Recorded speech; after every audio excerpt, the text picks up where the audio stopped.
Good morning, dear delegates. Welcome to the number 6 course in 2024. This will be the last short course in 2024.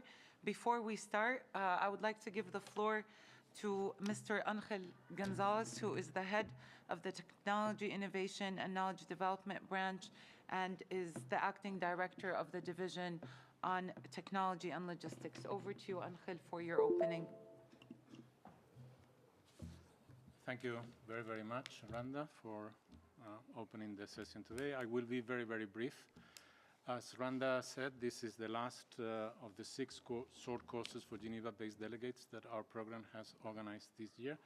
And I must say that even though all the other courses were, of course, very, very interesting, we are finishing the program with a big bang, because we are going to present today what is the flagship of the flagships of the UNCTAD publications program, the Trade and Development Report, which really carries the fundamental policy messages that UNCTAD wants to transmit to its membership every year.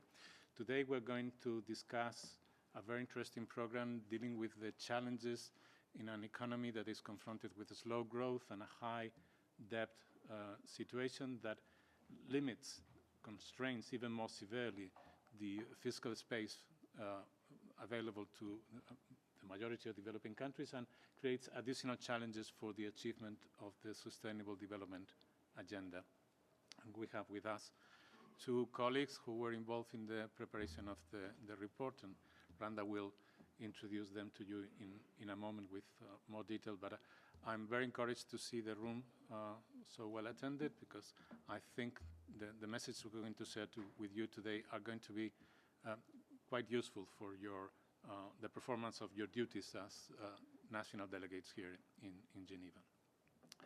Of course, we will continue this program next year. We think it's important that we deliver to you this distillation of the knowledge that is generated by UNCTAD on the key issues on the International Economic Development Agenda. That's what we are here for, to facilitate your work as delegates, and we are always very interested in receiving your feedback about the relevance of the programs that we present to you through this series of short courses. Also ideas about new areas of the work of UNCTAD about which you would like to learn in more depth. Please let us know your views, your opinions, your criticisms, your encouragement. We are always happy to hear from you. Just to finish, a reminder that in addition to these courses delivered here in Geneva, we also organize every year a number of regional events, regional courses, in collaboration with leading academic institutions in the developing world.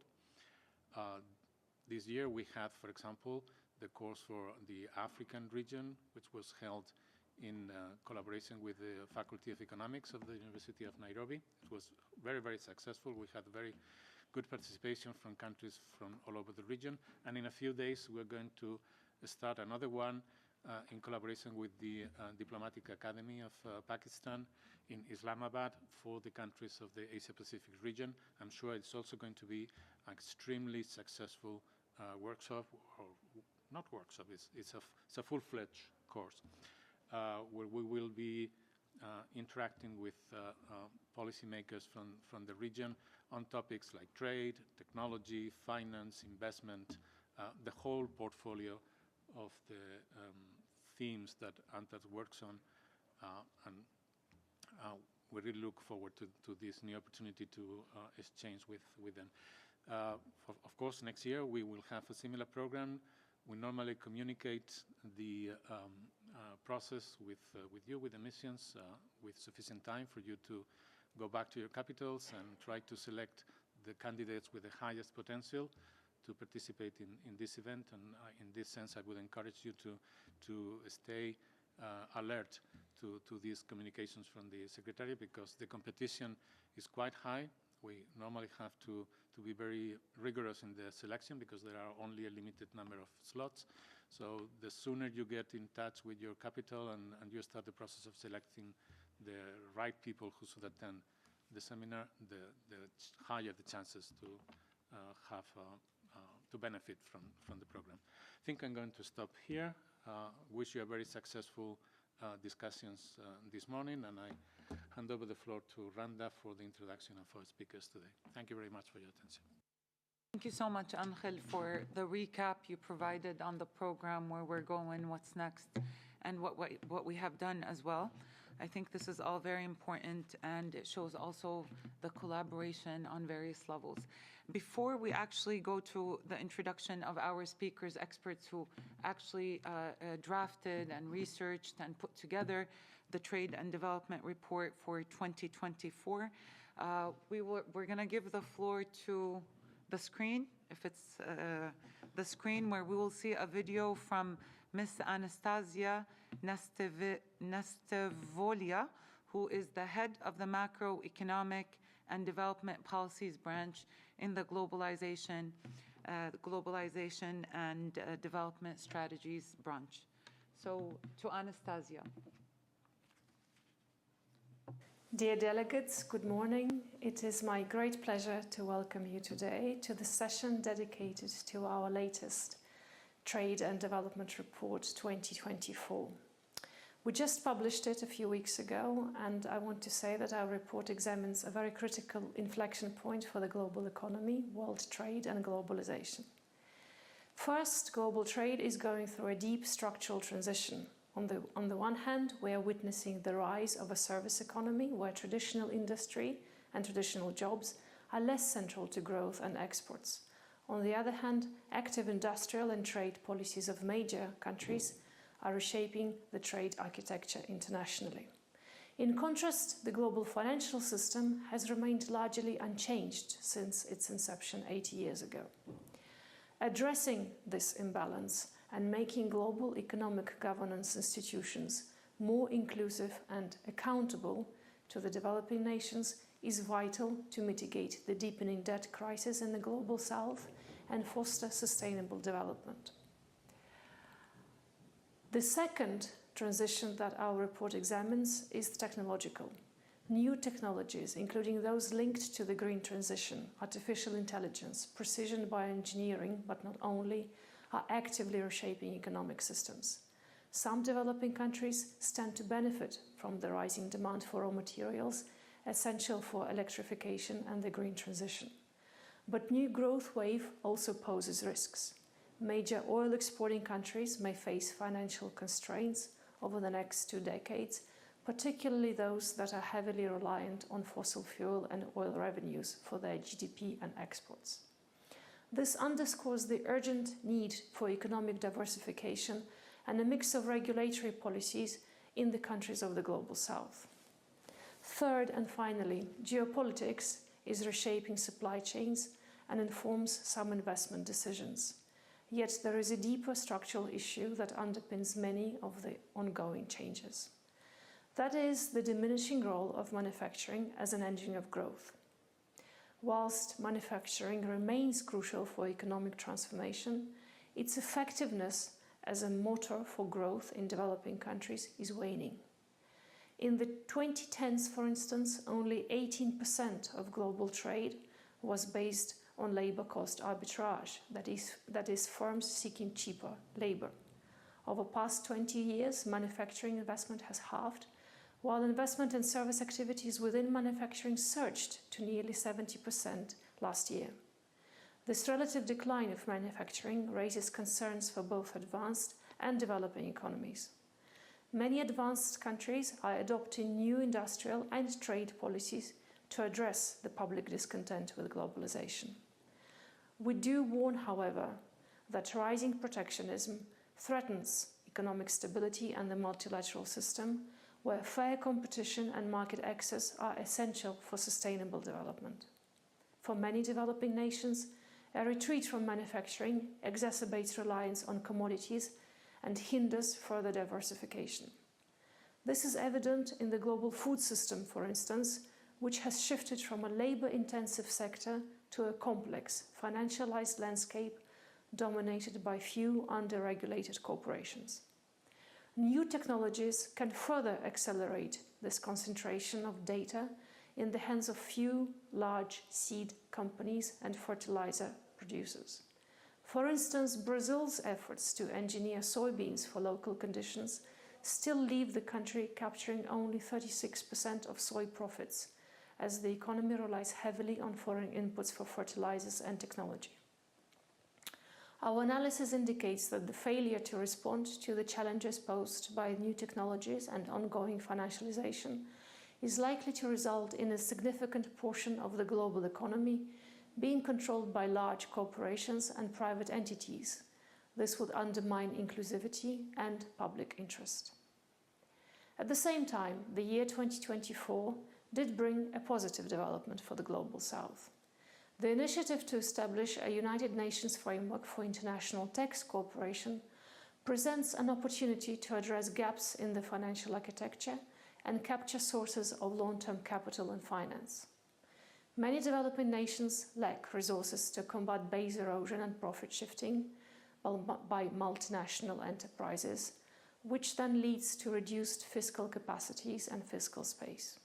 Between 2015 and 2019, around 40% of multinational profits were shifted to tax havens, resulting in a 10% cut in global corporate revenues. This regulatory arbitrage has disproportionately affected low-income countries, exacerbating their fiscal and financial challenges. Domestic revenues have also taken a hit from corporate arbitrage and illicit financial flows. Early studies carried out by UNCTAD indicate that in some cases, illicit finance accounts for as much as half of officially recorded trade.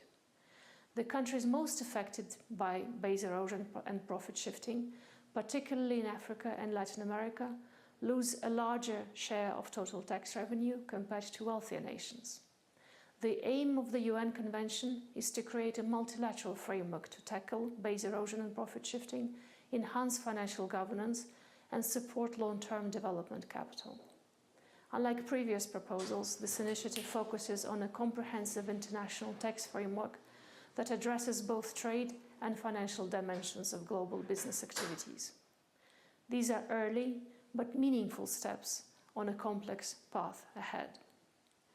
Just how complex the path ahead is and how to better address the challenges that confront the developing economies, my colleagues will take you through our steps and policy proposals on the global macroeconomy, key international markets, and core trends across the Global South as they developed this year. I wish you a very productive session and thank you for your attention. Thank you, Anastasia, who would have actually liked to be with us here today, but she is away on mission. So she left this recording for you, delegates, the participants to this course. So now over to what we will do today. We're going to have basically two sessions.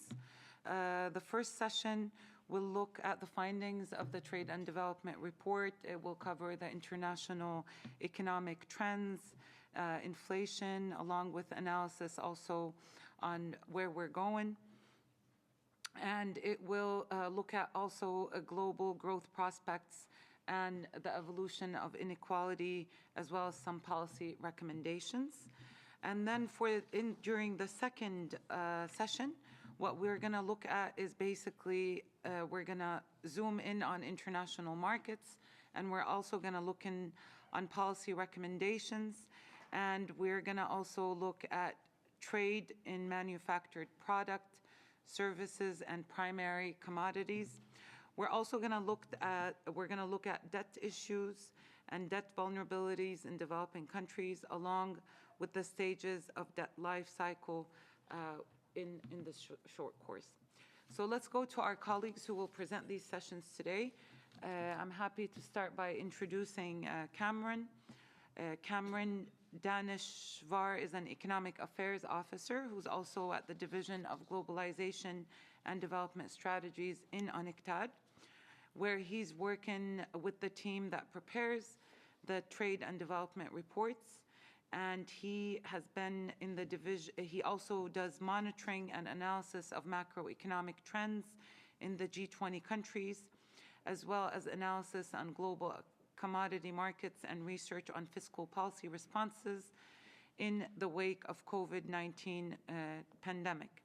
Before joining UNCTAD, he was at the UN Economic Commission for Latin America and the Caribbean, where he was also a country economist for a number of countries in both South and Central America, as well as leading a series of in-country projects on topics such as insertion in global value chains, financial inclusion, and rural development. Next, to go to also our colleague Nicholas Meister. He is a Senior Economic Affairs Officer in the Macroeconomic and Development Policies branch, also in the Division of Globalization Development Strategies in UNCTAD. He is basically part of the team that also writes the Trade and Development Report, which is the flagship publication of the UN Trade and Development. He's also involved in the work of framework working of the group of the G20, which discusses contemporary relevant macroeconomic issues. Before coming to UNCTAD in 2011, he worked with the United Nations Department on Economic and Social Affairs in New York. And Nicholas has a PhD in economics from the University of Geneva and a master's degree from the Graduate Institute of Geneva. He has published several academic papers on a wide range of topics that are peer-reviewed journals, including the Journal of International Economics, Journal of International Money and Finance, Research Policy, Energy Economics, and the Journal of International Trade and Economic Development. Welcome, Cameroon, and welcome, Nicholas. And over to you for the first session. We will start with Cameroon, and then we will go to the second session. Over to you, Cameroon.